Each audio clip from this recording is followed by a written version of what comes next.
नमस्कार, मैं चेतना। आलिशान गार्डनिंग में आपका स्वागत है। आज हम जिस प्लांट के बारे में बात कर रहे हैं उसका नाम है प्लूमोसा। देखिए, इसे स्टेशियस प्लांट भी कहते हैं या इसे लेस फर्न भी कहते हैं। देखिए कितना खूबसूरत, देखिए देखिए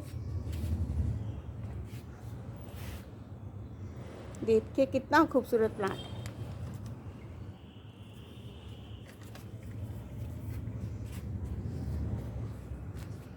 एक छोटे से ट्री टाइप बन जाता है।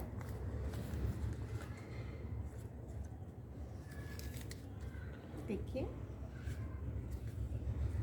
अब हम इसकी सॉइल के बारे में बात करते हैं। अगर हम इसका सॉइल मिक्सचर बनाते हैं तो आप इसमें एक हिस्सा गार्डन सॉइल, एक हिस्सा सैंड और एक हिस्सा कंपोस्ट, जैसे मैं बताती हूँ कंपोस्ट, उसमें मिक्सचर बनाएं आप। गोबर की खाद डाल लें, थोड़ी सी नीम खली, सरसों खली, थोड़ा सा कच्चे कोयले की केरी, काउडंग मैन्योर, थोड़ा थोड़ा कुछ भी डाल लें। अच्छा रिच बनाएं, पोरस सी मिट्टी बनाएं, अच्छी ऑर्गेनिक मिट्टी जिसमें ये प्लांट अच्छे से फ्लोरिश करे। ऐसी मिट्टी में एक बार जब हम इसको अच्छी मिट्टी बनाते हैं तो हमें इसे बार बार फर्टिलाइज करने की भी ज़रूरत कम ही पड़ती है। देखिए कितना खूबसूरत प्लांट, कितना ग्रीन प्लांट, देखिए प्यारा सा प्लांट।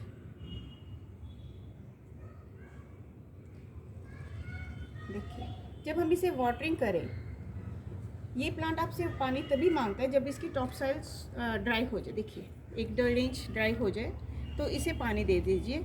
इसकी मिट्टी ऐसे ही भुरभुरी सी बनाएं। देखिए इसमें मॉइस्चर है लेकिन सॉगी नहीं है। देखिए बिल्कुल अच्छी सी मिट्टी, वेल ड्रेन्ड मिट्टी, इसमें मॉइस्चर है लेकिन सॉगी नहीं है, कीचड़ जैसी नहीं है। कितनी अच्छी मिट्टी है। ऐसी मिट्टी इस प्लांट को बहुत पसंद है। इसे मतलब मॉइस्चर पसंद है लेकिन इसे कीचड़ जैसी मिट्टी पसंद नहीं है। आप इसको रेगुलर इंटरवल्स पे पानी दें। गर्मी के सीज़न में, मई जून के महीने में तो इसे आप 2 बार भी पानी दे दीजिए। अब जैसे आजकल बरसात का सीज़न है, वो इसके लिए बहुत अच्छा सीज़न है, इसके फेवरेट सीज़न। इस मौसम में ये बहुत अच्छा फ्लोरिश होता है। इसे डायरेक्ट पानी नहीं रखिए, क्योंकि इससे इसके देखिए कितने ब्रिक ब्रिक से पत्ते हैं। देखिए बिल्कुल ब्रिक ब्रिक्स, देखिए टाइनी लीव्स, देखिए कितनी सुंदर। अगर आप इसे डायरेक्ट बारिश में रख देंगे तो इसके ये पत्ते गल जाएंगे। इसलिए इसे आप बारिश का पानी दें, कलेक्ट करके दें, लेकिन इसे डायरेक्ट बारिश में ना रखें। आप इसे बिल्कुल ड्राई ना होने दें। अगर ये प्लांट बिल्कुल, जैसे आप पानी दे रहे हैं, माना आपने 2-3 दिन इसको पानी नहीं दिया और ये ज़्यादा ड्राई हो गया तो ये प्लांट धीरे धीरे मरने लग जाता है, फिर इसकी रिकवरी मुश्किल हो जाती है। इसलिए आप इसको रेगुलर इंटरवल्स पे पानी दें। जब ये ड्राई होने लगे 1-1.5 इंच, तो अब आप इसे पानी दे दीजिए। इसमें मॉइस्चर मेंटेन करके रखें। देखिए,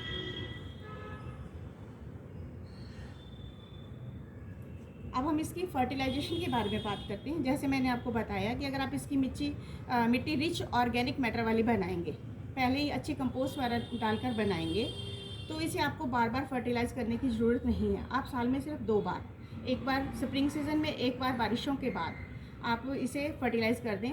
और कभी कभी जैसे आप लिक्विड कंपोस्ट ही बनाते हैं और प्लांट्स को देते हैं तो इसे भी दे दीजिए। ये भी बहुत हैप्पी रहेगा, खुश रहेगा। और अब हम इसकी प्रोपगेशन के बारे में बात करते हैं। इसे भी जैसे हम सिंपल एस्पेरेगस फर्न को प्रोपगेट करते हैं या फॉक्सटेल फर्न को प्रोपगेट करते हैं, इसका वही मेथड है। इसे रूट डिवीज़न से प्रोपगेट करते हैं। आपका प्लांट अच्छे से गमला भर गया, इसे निकालिए बाहर और इसके रूट डिवीज़न कर दीजिए। जितने मर्जी प्लांट्स, नए प्लांट्स आप बना सकते हैं। और देखिए, एक बार ये प्लांट आपके गार्डन में आ गया तो ये सालों रहता है। लो मेंटेनेंस प्लांट है लेकिन फिर भी आपको इसको ख्याल रखना पड़ेगा। देखिए, आप इसको इंडोर भी रख सकते हैं। इसकी ब्यूटी से आप इंडोर रखेंगे तो कितना सुंदर लगेगा। लेकिन मैंने आपको पहले भी बताया कि कोई भी प्लांट कंप्लीटली इंडोर नहीं होता। आप इसको 5-7-10 दिन रख लें अंदर, फिर उसे बाहर निकालें। बाहर डायरेक्ट सन में नहीं, ब्राइट लाइट में रखें। वैसे भी मैं बता रही हूँ, इसे आप सीधे धूप में नहीं रखें। डायरेक्ट सनलाइट इसे पसंद नहीं है, उससे इसके हल्के हल्के पतले पतले से कोमल लीव्स जो हैं वो जल जाते हैं। इसे ब्राइट लाइट में रखें, डायरेक्ट लाइट में नहीं, इनडायरेक्ट लाइट में रखें। जहाँ या इसे पौधों के बीच में रखें, जहाँ इसे मॉइस्चर भी मिलता रहे और छन कर हल्की सी, पौधों में छन कर हल्की हल्की धूप लगे। जिसे ये अच्छे से बर्दाश्त कर लेता है। मई जून के महीने में आप इसे बाहर बिल्कुल ना रखें, डायरेक्ट सन में बिल्कुल भी ना रखें। मई जून के महीने में तो इसे मॉइस्चर मेंटेन करने के लिए आप इसके नीचे, जैसे मैंने बताया, या तो और पौधों के ग्रुप के बीच में रखें, जिससे प्लांट्स में मॉइस्चर होता है, जैसे उनकी पानी इवेपोरेट होता है तो इसे मॉइस्चर मिलता है। या इसे किसी ट्रे के ऊपर, मैंने बताया था आपको, ट्रे पे रखें, उसके ऊपर पेबल्स रखें, ऊपर गमला रखें, इससे पानी इवेपोरेट होता है तो इसे मॉइस्चर मिलता है। देखिए, और एक चीज़ देखिए, इस प्लांट को हेल्दी बनाने के लिए, ताकि ये घना और सुंदर लगे, आपको इसे कभी कभी प्रूनिंग करनी पड़ेगी। देखिए, जैसे इसकी ये डेड ब्रांचेज है, देखिए, इन्हें आपको कट करना होगा, क्लीन करना होगा। इससे ये प्लांट सुंदर भी लगता है और धीरे धीरे ये और भी बुशी हो जाएगा। देखिए, एक चीज़ और, आप जैसे मैंने ये पत्ते काटे हैं, इसको प्लांट को आपने तभी वहीं तक काटना है। जैसे ये ब्रांच आगे तक सूखी हुई थी तो मैंने सिर्फ इसको वहीं तक काटना है जहाँ तक ये सूखी है। इसको सारी को नहीं काटना है ना, क्योंकि इसमें जहाँ से आपने काटा है, इसके बाद इसमें से अंदर से फिर से नई नई स्टेम्स आनी शुरू हो जाती है। देखिए, ये देखिए, ये छोटी छोटी स्टेम्स देखिए अंदर से आनी शुरू हो जाती है। देखिए, अगर हम इसकी पेस्ट अटैक की बात करें तो मैंने अभी तक इसके ऊपर कोई पेस्ट अटैक नहीं देखा है।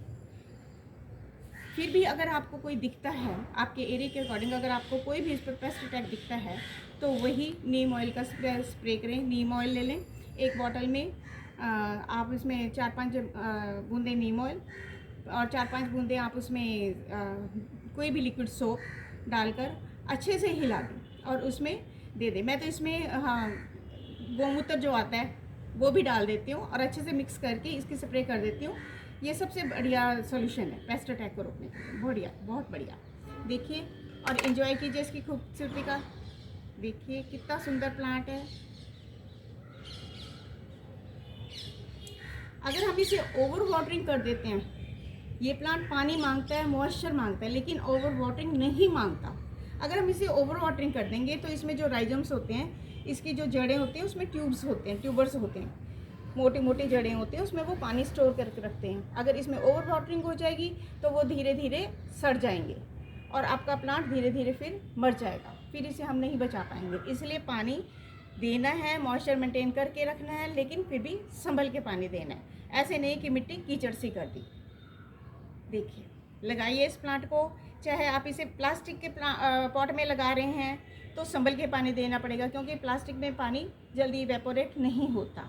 सेरेमिक में लगाएंगे तो थोड़ा सा आपको पानी थोड़ा सा प्लास्टिक से ज़्यादा देने पड़ेगा। और अगर हम मिट्टी में लगा रहे हैं तो ये देखिए, तो इसमें पानी और इवेपोरेट होता है, तो हमें और जल्दी फ्रीक्वेंटली पानी देना पड़ेगा।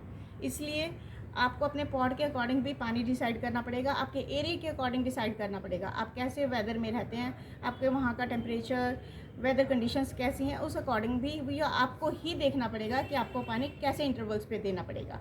और अगर हम सर्दियों की केयरिंग की बात करें तो सर्दियों में इसका जो फेवरेबल टेम्परेचर है वो है 15 से 30 डिग्री। सर्दियों में टेम्परेचर हमारे यहाँ बहुत डाउन चला जाता है, तो ऐसे में इस प्लांट को आपको इंडोर ही रखना पड़ेगा या किसी छत के नीचे रखना पड़ेगा, जहाँ पर उसके ऊपर फ्रॉस्ट वगैरह ना गिरे। आप इसको इंडोर रखेंगे जहाँ पे आप टेम्परेचर थोड़ा सा मेंटेन कर सकें, तो ये बहुत अच्छे से फ्लोरिश हो जाता है। दिन में कभी कभी बाहर इसे हल्की जो धूप होती है, सर्दियों की धूप, थोड़ी ठंडी धूप होती है, तो बाहर निकाल दें तो ये बहुत अच्छे से फ्लोरिश होगा। बस सिर्फ इतनी सी ही इस प्लांट की डिमांड्स हैं। देखिए कितना प्यारा प्लांट है, लगाइए, एंजॉय कीजिए इसकी खूबसूरती का। देखिए, तो लगाइए, देखिए। और अगर आपको मेरी ये वीडियो अच्छी लग रही है तो प्लीज़ मेरे इस चैनल को लाइक, शेयर और सब्सक्राइब जरूर करिए। Thank you.